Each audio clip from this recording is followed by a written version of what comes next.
കിടു. പണ്ട് തൃശ്ശൂർ നമ്മുടെ കിഴക്കേക്കോടയുടെ അടുത്തുള്ള KFCയിലിരുന്ന് ഇതേപോലെ KFCയുടെ ചിക്കൻ കാല് കടിച്ചു പറിച്ചപ്പോൾ ഞാൻ എൻ്റെ സ്വപ്നത്തിൽ വിചാരിച്ചില്ല ഒരു ദിവസം നമ്മൾ ഈ KFCയുടെ ആദ്യമായിട്ട് സ്ഥാപിച്ച, അതായത് 1940 ആദ്യമായിട്ട് സ്ഥാപിച്ച KFCയുടെ ആ ഒറിജിനൽ ഷോപ്പിൽ വന്ന് അവരുടെ എന്താ പറയുക KFC വീണ്ടും കഴിക്കുന്ന ഞാൻ എൻ്റെ സ്വപ്നത്തിൽ പ്രതീക്ഷിച്ചില്ല. ഓരോ രക്ഷയിലട കിടുന്ന് പറഞ്ഞ പൊളി പൊളി പൊളിയേ. Hello, namaskaram. Welcome to a delicious episode of the Wanderlust Couple. അപ്പോൾ നമ്മുടെ എല്ലാ ചങ്ക് സുഹൃത്തുക്കൾക്കും ദ വണ്ടർലെസ് കപ്പിളിൻ്റെ ഒരു യമ്മി യാത്രാ വീഡിയോയിലേക്ക് സ്വാഗതം. വളരെ ഇൻട്രസ്റ്റിംഗ് ആയിട്ടുള്ള ഒരു വീഡിയോയുടെ ഹിസ്റ്ററിയുമായിട്ടാണ് നമ്മുടെ ഇന്നത്തെ യാത്ര. ആക്ച്വലി നമ്മൾ കംബർലാൻഡ് എന്ന് പറയുന്ന ഒരു നാഷണൽ പാർക്കിലേക്ക് ഓൺ ദ വേ പൊയ്ക്കൊണ്ടിരിക്കുമ്പോഴാണ് നമ്മളിവിടെ സ്റ്റോപ്പ് ചെയ്തത്. നമ്മളിപ്പോൾ ഈ നിൽക്കുന്നത് US കെൻറ്റുക്കി എന്ന് പറയുന്ന സംസ്ഥാനത്ത് കോർബിൻ എന്ന് പറയുന്ന ലോകപ്രശസ്തമായൊരു സ്ഥലത്താണ്. കാരണം ഈ ഒരു വെരി പോയിന്റിൽ നിന്നാണ് ലോകത്തെ മാറ്റിമറിച്ച KFC അല്ലെങ്കിൽ കെൻറ്റുക്കി ഫ്രൈഡ് ചിക്കൻ എന്ന ആ ഒരു നാവിൽ രുചിയേറുന്ന ആ ഒരു ചിക്കൻ്റെ ഒരു ഉത്ഭവം. സോ അതിനെക്കുറിച്ചുള്ള ഒരു കിടക്കാച്ചി വീഡിയോ ആണ് നമ്മളിന്ന് ചെയ്യുന്നത്. അപ്പോൾ ആരും മിസ് ചെയ്യരുത്. യമ്മി ആയിട്ടുള്ള ഈ വീഡിയോയിലേക്ക് എല്ലാവർക്കും സ്വാഗതം.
നമ്മുടെ ഈ ബാക്ക്ഗ്രൗണ്ടിൽ കാണുന്നതാണ് KFCയുടെ ആദ്യത്തെ ഒറിജിനൽ സ്റ്റോറ്. 1935 ഒരു ടേബിളും 6 കസേരയായിട്ട് കേണൽ ഹാർലാൻഡ് സാൻഡേഴ്സ്, അതാണ് അദ്ദേഹത്തിൻ്റെ മുഴുവൻ പേര്. അദ്ദേഹം തുടങ്ങിയ സ്ഥാപനമാണ് ഈ കാണുന്നത്.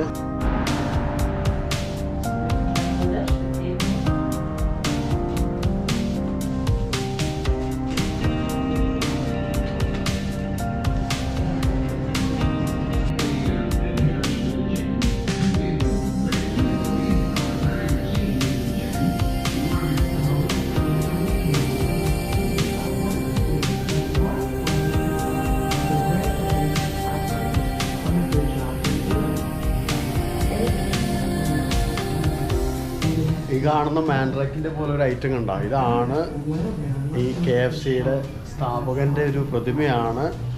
പുള്ളിയുടെ വലിയൊരു പിക്ചർ ഇവിടെ കൊടുത്തിട്ടുണ്ട്.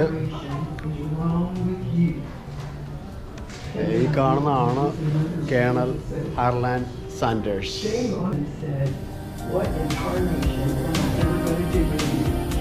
And so we kind of started calling those the Thunderation letters, and the Colonel would do a few, but the word got out there, and we saw that list really come down to just a very few, and then none. 1890 Indiana എന്ന് പറയുന്ന സംസ്ഥാനത്തെ ഹെൻറിവിൽ എന്ന് പറയുന്ന ഒരു സ്ഥലത്താണ് ഇദ്ദേഹത്തിൻ്റെ ജനനം.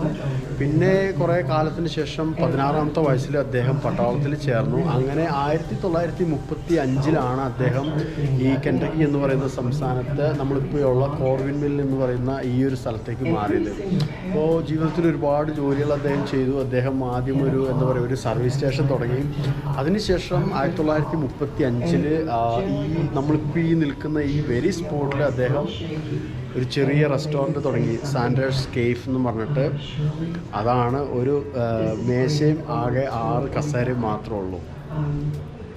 ആ ഒരു പ്രസ്ഥാനം ഇന്ന് ലോകത്തിലെ ഏകദേശം 125 രാജ്യങ്ങളിലായിട്ട് 20,000 ഔട്ട്ലെറ്റാണ് KFCക്കുള്ളത്. ഒരു വലിയൊരു വിജയത്തിൻ്റെ കഥയാണ്.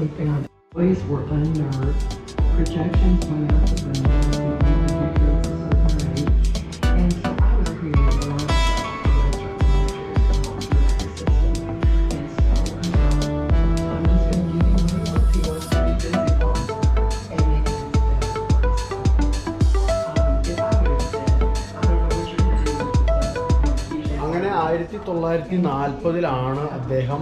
അദ്ദേഹത്തിൻ്റെ അമ്മയുടെ വളരെ ഒരു സീക്രട്ട് റെസിപ്പിയുമായിട്ട് KFC എന്ന് പറയുന്ന സംഭവം തുടങ്ങിയത് 1940 ഈ KFC സ്റ്റാർട്ട് ചെയ്തപ്പോൾ അതിൻ്റെ ഒപ്പം തന്നെ ഒരു മോട്ടലും ഉണ്ടായിരുന്നു. സോ അന്ന് കാലത്ത് സെൽഫോണും കാര്യങ്ങളൊന്നും ഇല്ല. അപ്പോൾ അദ്ദേഹത്തിൻ്റെ ഹോട്ടലിൽ ഉപയോഗിച്ചിരുന്ന ഫോണാണ് അതെപ്പോഴും ഇവിടെ സൂക്ഷിച്ചു വെച്ചിട്ടുണ്ട്.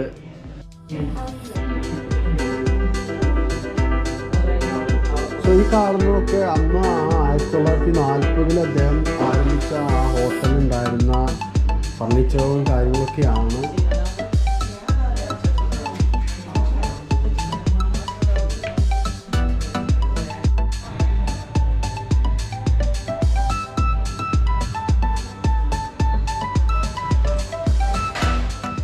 അപ്പോൾ ഇതാണ് നമ്മുടെയൊക്കെ നാവിൽ എന്താ പറയുക കൊതി ഉറപ്പിക്കുന്ന ആ KFC ചിക്കൻ്റെ ഉത്ഭവത്തിൻ്റെ അടുക്കള എന്ന് പറയുന്നത്. ഇവിടെ നിന്നാണ് ഇന്ന് എന്താ പറയുക ലോകത്തിൽ ഏതൊരു മനുഷ്യനും KFC ഇഷ്ടപ്പെടാത്ത ആരും ഉണ്ടാവില്ല. സോ അത്രയും രുചികരമായ ആ ഒരു ചിക്കൻ്റെ റെസിപ്പിയും ആ ഒരു ചിക്കനും വന്ന കിച്ചനാണ് ഈ കാണുന്നത്.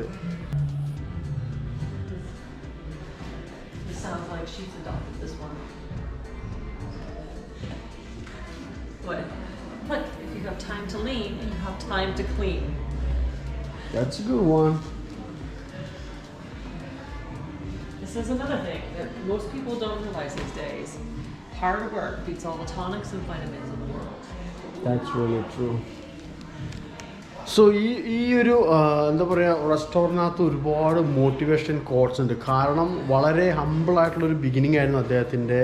ഞാൻ തുടക്കത്തിൽ പറഞ്ഞ മാതിരി വെറും ഒരു മേശയും 6 കസേരയായിട്ട് തുടങ്ങിയൊരു മനുഷ്യൻ ആ ഒരു പ്രസ്ഥാനം ഇന്ന് എന്താ പറയുക 20,000-ഓളം ഔട്ട്ലെറ്റിൽ എത്തിച്ചേർന്നു. സോ അതുകൊണ്ട് ഈ ഒരു ഹോട്ടലിനകത്ത് നമ്മൾ നടക്കുന്ന സമയത്ത് കംപ്ലീറ്റ് എന്താ പറയുക എൻകറേജിങ് അല്ലെങ്കിൽ മോട്ടിവേറ്റ് ചെയ്യുന്ന കോഴ്സുകൾ ഒത്തിരി വെച്ചിട്ടുണ്ട്.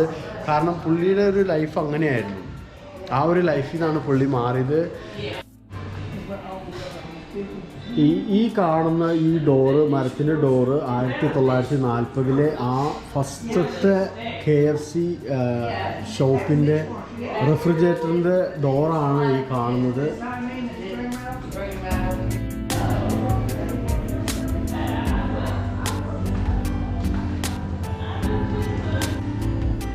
സോ KFCയുടെ എന്താ പറയുക ഒരു മൂലക്കല്ല് കോർണർ സ്റ്റോൺ എന്ന് പറയാം ഈ കാണുന്ന കുക്കർ. കാരണം അദ്ദേഹത്തിൻ്റെ KFC ചിക്കൻ എന്ന് പറഞ്ഞത് പ്രഷർ കുക്കിംഗ് ആണ്. അതിന് ശേഷമാണ് അത് വറക്കുന്നത്. സോ അത് ഇന്നും ഇവിടെ സൂക്ഷിച്ചു വെച്ചിട്ടുണ്ട്. അതിൻ്റെ ഒരു എന്താ പറയുക KFCയുടെ കോർണർ സ്റ്റോൺ എന്ന് പറയാവുന്ന സംഭവമാണ് ഈ കാണുന്ന കുക്കർ. അടിപൊളി caption. The pressure cooker change everything. Okay, ഈ വീഡിയോ കാണുന്ന നിങ്ങൾക്ക് ആർക്കെങ്കിലും നിങ്ങളുടെ വീട്ടിൽ KFC ചിക്കൻ തയ്യാറാക്കണമെന്നുണ്ടെങ്കിൽ അതിൻ്റെ റെസിപ്പി ഞാൻ എന്താ പറയുക നൈസായിട്ട് ഇവിടുന്ന് എടുത്ത് തരാം. പെട്ടെന്ന് കുറിച്ച് വെച്ചോ. നല്ല സൂപ്പർ KFCയുടെ ചിക്കൻ നിങ്ങൾക്ക് വീട്ടിൽ തന്നെ ഉണ്ടാക്കാം. കണ്ടില്ലേ, ഈ ക്യാനിലാക്കി വെച്ചിരിക്കുന്ന ഇത്രയുമാണ് KFCയുടെ റെസിപ്പി. ഇതിൽ നിന്നാണ് അദ്ദേഹം ബ്ലെൻഡ് ചെയ്ത് പല കോമ്പിനേഷൻ നോക്കിയിട്ട് ഇത്രയും സ്പൈസസിൽ നിന്നാണ് പുള്ളി 11 കൂട്ട് തിരഞ്ഞെടുക്കുന്നത്. സോ KFC ചിക്കൻ വറക്കാനായിട്ട് 11 കൂട്ടാണ് അദ്ദേഹം ഉപയോഗിക്കുന്നത്.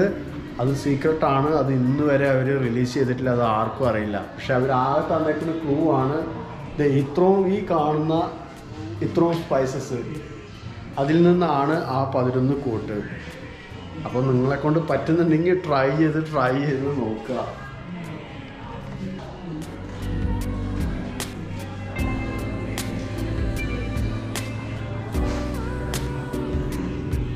വളരെ ചുരുങ്ങിയ നാളുകൾ കൊണ്ട് തന്നെ ഇത് ഭയങ്കര പോപ്പുലറായി ഈ ഒരു സംസ്ഥാനത്ത്. അങ്ങനെയാണ് അന്നത്തെ ഗവർണർ റൂഫി ഇദ്ദേഹത്തിന് കേണൽ പദവി നൽകുന്നത്. ആക്ച്വലി ഇദ്ദേഹം മിലിറ്ററിയിലുണ്ടായിരുന്നു, പക്ഷേ മിലിറ്ററിയിൽ നിന്ന് കിട്ടിയൊരു അംഗീകാരമല്ല കേണൽ പദവി.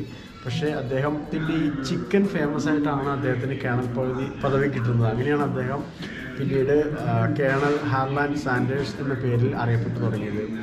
അങ്ങനെ വളരെ പെട്ടെന്ന് തന്നെ എന്താ പറയുക, പല സ്ഥലത്തേക്കും ബിസിനസ് വ്യാപിച്ചു. പിന്നെ അദ്ദേഹം പതുക്കെ ബിസിനസ് ഡെവലപ്പ് ചെയ്ത് ഫ്രാഞ്ചൈസിനെ അന്വേഷിച്ചു തുടങ്ങി. അങ്ങനെ ആദ്യമായിട്ട് US-ലെ യൂത്ത എന്ന് പറയുന്ന സംസ്ഥാനത്താണ് അദ്ദേഹം KFCയുടെ ഫസ്റ്റ് ഫ്രാഞ്ചൈസ് ഓപ്പൺ ചെയ്യുന്നത്. ആ ഒരു സാധനം ഇന്ന് പടർന്ന് പന്തലിച്ച് 125 രാജ്യങ്ങളിൽ 20,000-ഓളം ഔട്ട്ലെറ്റുകളാണ് KFCക്കുള്ളത്. അവസാനം 1980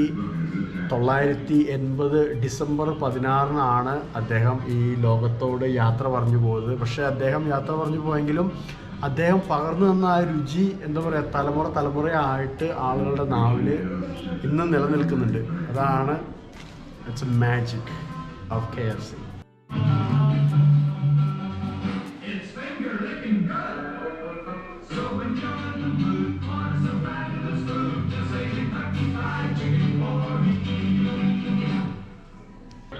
ഈ സംസ്ഥാനം അദ്ദേഹത്തിന് ഒരു കേണൽ പദവി നൽകി മാത്രമല്ല ആദരിച്ച്, അതേപോലെ തന്നെ അദ്ദേഹം നാഷണൽ റെസ്റ്റോറൻറ്റ് ഓപ്പറേറ്റ് അസോസിയേഷൻ്റെ ഡയറക്ടറായിട്ടും കൂടി ചുമതലയുണ്ടായിരുന്ന ഒരു വ്യക്തിയായിരുന്നു. സോ എന്താ പറയുക, ഒരു ചിക്കൻ റെസിപ്പി കൊണ്ട് ഈ രാജ്യത്തെ മാത്രമല്ല ഈ ലോകത്തെ തന്നെ കീഴടക്കിയ ആളാണ്. അതുകൊണ്ടാണ് എന്താ പറയുക, നമ്മുടെ നാട്ടിലൊരു ചൊല്ലില്ലേ, ഹൃദയത്തിലേക്കുള്ള വഴി വായിലൂടെയാണ്, അങ്ങനെ എന്തോ ഒരു ചൊല്ലുണ്ട്. അതായത് നല്ല ഭക്ഷണം കൊടുത്തു കഴിഞ്ഞാൽ ആരെയും മയക്കാമെന്നുള്ളൊരു ചൊല്ലുണ്ട്.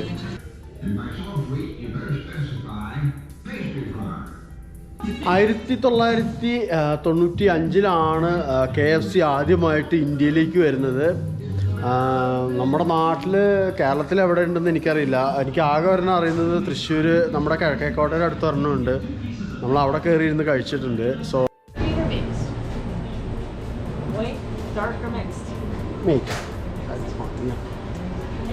അപ്പോൾ നമ്മൾ ഒറിജിനൽ ലോകത്ത് ആദ്യമായി സ്ഥാപിതമായ KFCയിൽ നിന്ന് തന്നെ ചിക്കൻ മേടിച്ച് കഴിക്കാൻ പോവാണ്. ഞാൻ നല്ല എക്സൈറ്റഡ് ആണ്, കാരണം എനിക്ക് ഭയങ്കര ഇഷ്ടമാണ് KFCയുടെ ചിക്കൻ. സോ അവരുടെ ഒറിജിനൽ ആദ്യത്തെ സ്റ്റോറിൽ നിന്ന് വാങ്ങി കഴിച്ചിട്ടുള്ള അനുഭവം ഞാൻ കഴിച്ച ശേഷം പറയാം കേട്ടോ. അപ്പോൾ ഒന്ന് വെയിറ്റ് ചെയ്യും.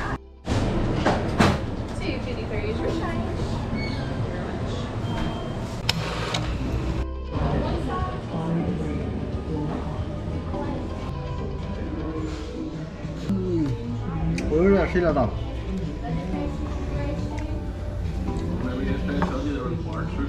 കിട്ടു സംഭവം എന്ന് പറഞ്ഞാൽ കിട്ടു സംഭവം. KFC ആണ്. KFCനെ വല്ലാൻ ചിക്കനിൽ വേറെ ഒന്നുമില്ല. ഞാനിവരുടെ മീൽ നമ്പർ 6 ആണ് ഞാൻ ഓർഡർ ചെയ്തത്. അതിനകത്ത് ചിക്കൻ ബ്രസ്റ്റ് ഫ്രൈ ചെയ്ത് 2 ഉണ്ടാവും. പിന്നെ ഇത് ബിസ്ക്കുറ്റ് ഒരെണ്ണമുണ്ട്.